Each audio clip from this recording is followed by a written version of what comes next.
ஆடி மாதத்தில் வரக்கூடிய ஆடி அமாவாசைக்கு அடுத்ததாக வரக்கூடிய வளர்பிறை சதுர்த்தி நாக சதுர்த்தியாகவும், பஞ்சமி கருட பஞ்சமி அல்லது நாக பஞ்சமியாகவும் விழாவாக கொண்டாடப்படுகிறது. நம்ம ஜாதகத்தில் இருக்கக்கூடிய நாக தோஷங்கள் அல்லது சர்ப்ப தோஷங்களுக்கு ஒரு நிவாரணமாக இருக்கக்கூடியது இந்த நாக சதுர்த்தியிலையும் அல்லது நாக பஞ்சமியில் செய்யக்கூடிய இந்த நாக வழிபாடு. நாகங்களுக்கு மனிதனோட வாழ்க்கையில் நிறைய தொடர்பு இருக்குதுங்க.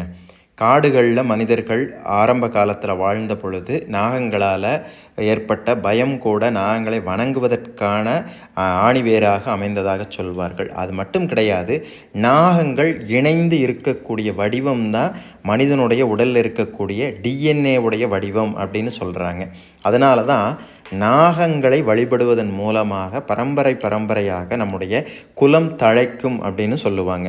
குலதெய்வ வழிபாட்டுக்கு அடுத்தபடியாக முக்கியமான வழிபாடாக தோஷங்கள்லாம் நிவர்த்தி செய்யக்கூடிய வழிபாடாக இருப்பது எது அப்படின்னா இந்த நாக வழிபாடு.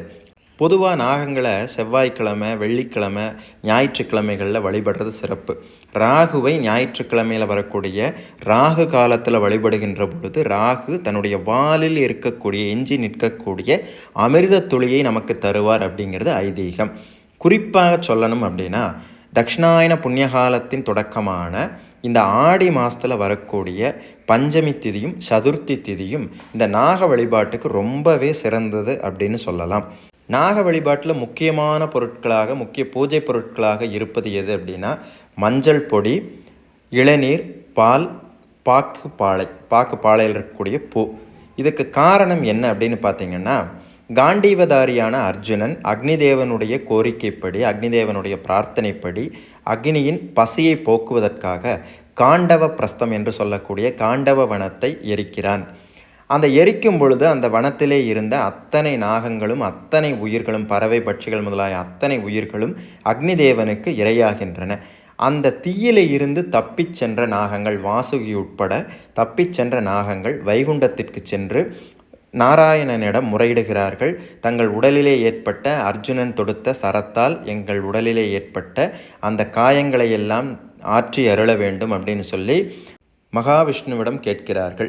அதற்கு நாராயணரும் மஞ்சள் தூளை இளநீரில் கரைத்து நாகங்களுக்கு அந்த பாக்கின் பாலை கொண்டு நாகங்கள் மீது தெளித்து அந்த காயங்களை ஆற்றுகிறார். அதனால தான் நம்ம இப்போ வழிபாடு செய்கின்ற பொழுது, நாகங்களை வழிபடுகின்ற பொழுது நாகங்களுக்கு மஞ்சள் தூள் இடுவதும், அந்த இளநீரால் அபிஷேகம் செய்வதும், பாலால் அபிஷேகம் செய்வதும், பாக்கு பாளையால் அலங்காரம் செய்வதுமாக நாம் இந்த வழிபாட்டு முறைகளை கொண்டிருக்கின்றோம்.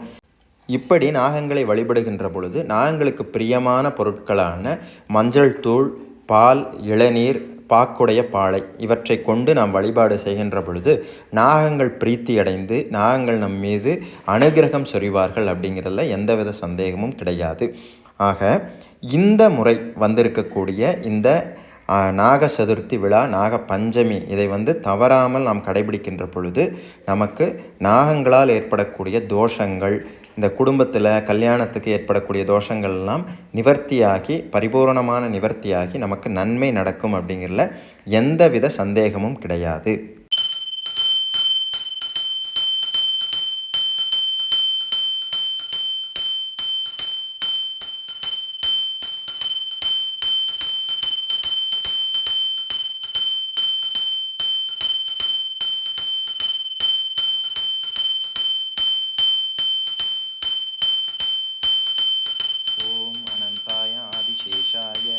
वासुके पद्माय महापद्माय संगबालाय दक्षगाय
கேதவே நம.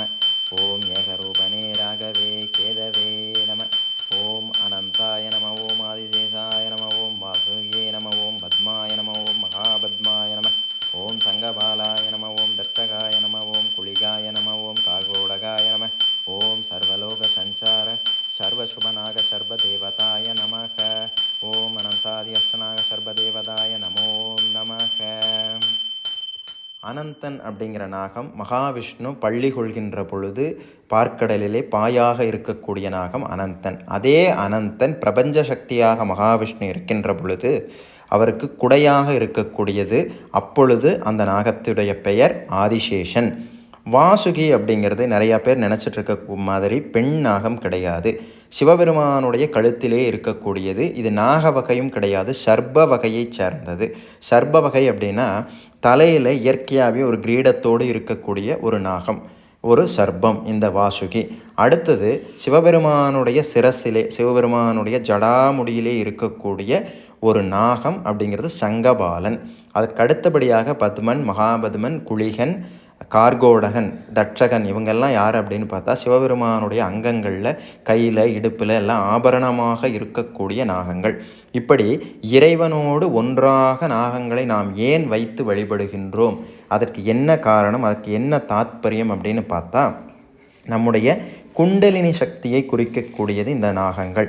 எப்படி நாகங்கள் எழுந்து நின்று உயர்ந்து படம் எடுத்து ஆடுகிறதோ அதை போல நம் உடலிலே மூலாதாரத்திலே உறங்கி கிடக்கக்கூடிய குண்டலினி சக்தி மேல் எழுந்து உச்சத்தை தொடுகின்ற பொழுது இறையாகிய அந்த அற்புதமான சக்தியை, அந்த இறைவனை நாம் காண முடியும், இறைவனை அடைய முடியும் அப்படிங்கிற தத்துவத்தை நமக்கு உணர்த்துறதுக்காகத்தான், இந்த குண்டலினி சக்தியை நமக்கு உணர்த்துவதற்காகத்தான் நாக வழிபாடு செய்கிறோம். அது மட்டும் கிடையாது, புற்று மேலே மஞ்சள் தூள் போட்டு வழிபாடு செய்கிறோம். நம்ம பொதுவாக எந்த மருத்துவமாக இருந்தாலும் சரி, நம்முடைய இந்து சமயத்தில் அந்த மருத்துவத்தை முழுவதுமாக இறைவனோடு, இறை வழிபாட்டோடு தொடர்பு படுத்தி வைத்திருப்பார்கள்.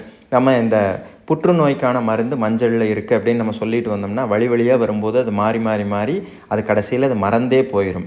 ஆனால் இந்த நாக வழிபாட்டில் புற்று மேலே இந்த மஞ்சளை இடுவதன் மூலமாக நம்முடைய முன்னோர்கள் நமக்கு சொல்லி வைத்த வைத்திய முறை என்ன அப்படின்னு பார்த்தீங்கன்னா, புற்று அப்படிங்கிறது எப்படி மனித உடலில் புற்று நோய் வருகிறதோ அதே போல் பூமியில் வரக்கூடிய ஒரு மண் குவியல் அல்லது பூமியிலிருந்து வெளியே வரக்கூடிய ஒரு நோய் போன்ற ஒரு தன்மை தான் அந்த புற்று அப்படிங்கிறது. அதற்கு மஞ்சளை இடுவதன் மூலமாக நமக்கு அவர்கள் அறிவித்தது என்ன அப்படின்னா, புற்றுநோய்க்கு தீர்வாக மருந்தாக இருக்கக்கூடியது மஞ்சள். அதனால தான் நம்ம உணவில் பயன்படுத்துகிறோம். பெண்கள் மாங்கல்யமாக அந்த மஞ்சள் கயிறை உபயோகப்படுத்துகிறார்கள், அவர்கள் மார்பக புற்றுநோயிலிருந்து காப்பாற்றிக் கொள்வதற்காக.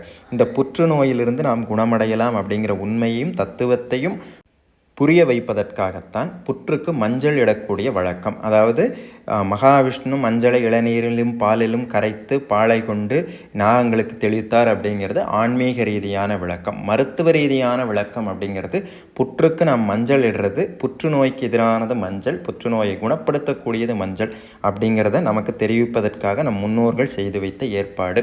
இந்த நாக வழிபாட்டை நாம் செய்வதன் மூலமாக நமக்கு இருக்கக்கூடிய இந்த நாகங்கள் தொடர்பான பிரச்சனைகள், இந்த கனவில் பாம்பு வர்றது, கனவில் எல்லாம் நாகம் துரத்துவதை போன்ற நமக்கு தோணுவது, நமக்கு கனவில் வர்றது, அது மட்டும் இல்லாமல் ஜாதகத்தில் இருக்கக்கூடிய நாக தோஷங்கள், இதெல்லாம் வருஷத்தில் ஒரு முறை வரக்கூடிய நாக சதுர்த்தி, நாக பஞ்சமியில் நம்ம நாகங்களை பால், இளநீர், மஞ்சள் தூள், இந்த பாக்குடைய பாலை இதை கொண்டு வழிபாடு செய்வதன் மூலமாக முழுவதுமாக நிவர்த்தி செய்ய முடியும், நாகங்களுடைய அனுகிரகத்தையும் பெற முடியும் அப்படிங்கிறதுல எந்தவித சந்தேகமும் கிடையாது.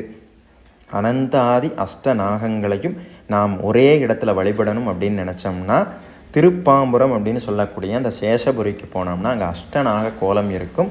அங்கே போனோம்னா இந்த 8 நாகங்களையும் ஒருங்கே கண்டு தரிசிக்க முடியும். சிவபெருமானுக்கு வலதுபுறமாக செவுத்திலே இருக்கக்கூடிய இந்த அஷ்டநாக கோலத்தை நம்ம கண்டு தரிசிக்கிறது மூலமாகவும் நம்முடைய நாகதோஷங்கள் நிவர்த்தியாகும். நாகதோஷங்களை நிவர்த்தி செய்வதற்கு அருமையான ஒரு சந்தர்ப்பம் ஆடி மாதத்தில் வரக்கூடிய இந்த வழிபாடு, இந்த நாக பஞ்சமி மற்றும் நாக சதுர்த்தி வழிபாடு. இந்த நாளில் நாக பஞ்சமி அன்னைக்கு கருட மந்திரத்தை உச்சரித்து கருடனை வழிபடுவதும் சிறப்பு. கருடனை வழிபடுகின்ற பொழுது விஷத்தால் நம் உடலில் ஏற்படக்கூடிய நோய்கள் அனைத்தும் நீங்கும். இந்த கருட பஞ்சமி, இந்த நாக சதுர்த்தியில் நாகங்களை வணங்கி அருள் பெறுக.